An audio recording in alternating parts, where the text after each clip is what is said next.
back when I was a kid, we'd go to Pensacola for the beach, and it was great because that's all you want as a kid. But as you grow up and, you want more, and Pensacola is a beach town that's grown up. And I just said, what's your perception of the area? What do you think of when you think of Pensacola? And my wife said, I remember when I was a kid that when I saw the bridge, talking about the Pensacola Bridge, I knew it was about to get pretty. And she was talking about the whole package, talking about the area, the historic district, the beaches, the water. That was her perception, is almost in crossing that bridge, you were going into an area, it's almost like you were crossing into another world. My first memories of Pensacola was when I was growing up playing soccer. We went to the Gulf Breeze Invitational every year. We played there. The Gulf Breeze Invitational was in Pensacola, and so our whole family went, and we would stay later and go to the beach and hang out as a family. So those were some pretty good memories then. Pensacola is near and dear to my heart because when I turned 30, which I dreaded and dreaded and dreaded for about 9 years, I was infamous for saying that on my 30th birthday that I was going to leave the country because I didn't even want to be here when that happened. Well, my 30th birthday was getting nearer and nearer, and I had no plans, so I decided my sweet uncle had a fabulous condo in Pensacola. So he let me go and stay there, but it was going to be by myself. So I went to Pensacola, packed up all my belongings in Columbus, Mississippi, and boogied down to Pensacola by myself. And I spent my 30th birthday there, about 5 days by myself.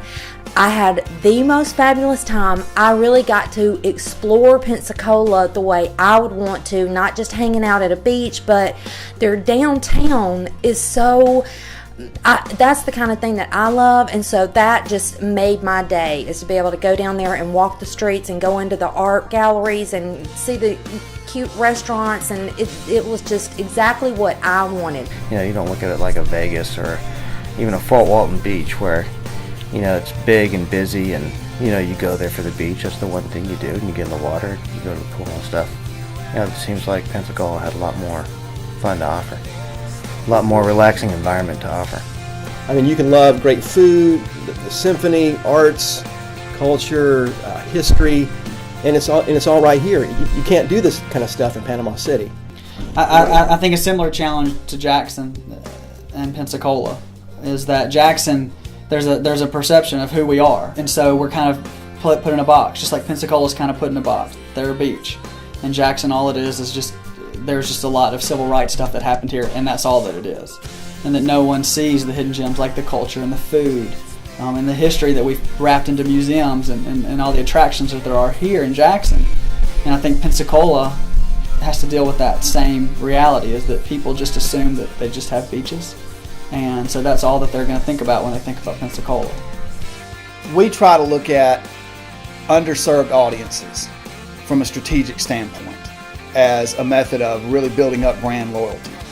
We're unique as well. I think we offer a different insight on things. We offer unique ideas and try to come up with unique designs and unique products, more so than other people. We're not going to give you just a condo on a beach. And particularly with Pensacola, if we had the opportunity to work with Visit Pensacola, we would treat them like our other clients, develop a close relationship, a partnership. That's really important. I become friends with most of my clients, if not really all of my clients, beyond just a working relationship, and I think that's important. We have passion for the outcomes and the results that they get as a result of what we do for them. It really matters to us, and we're willing to go the extra mile to make sure we get it right.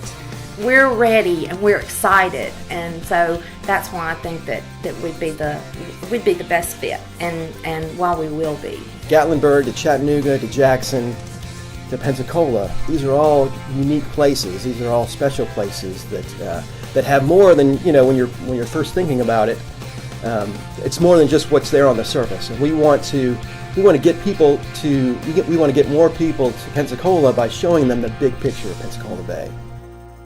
When I was in college, I had my wisdom teeth cut out like the week before spring break. Had no problems with it, right? And then right after that, they gave me this medication. They said there's two things you can't do with this medication. You can't be out in the sun, and you can't drink. So we went to Pensacola for spring break, and I had the worst reaction to that medication, but I still had the best time. And if you can have a good time on reaction to that much medication, you know Pensacola's got to be a great place.